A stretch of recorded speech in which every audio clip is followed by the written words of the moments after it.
আসসালামু আলাইকুম। বাংলাদেশ জামাত শিবির কিভাবে আপনারা চিনবেন?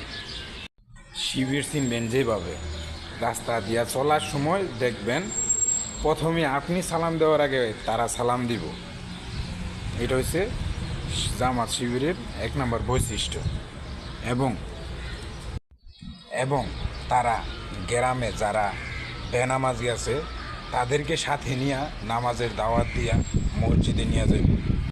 এবং 3 নাম্বার, দেখবেন মুখে খোসা খোসা দাড়ি আছে, ঠিক আছে। তারা দেখবেন 4 নাম্বার, টাকনুর নিচে কাপড় পরে।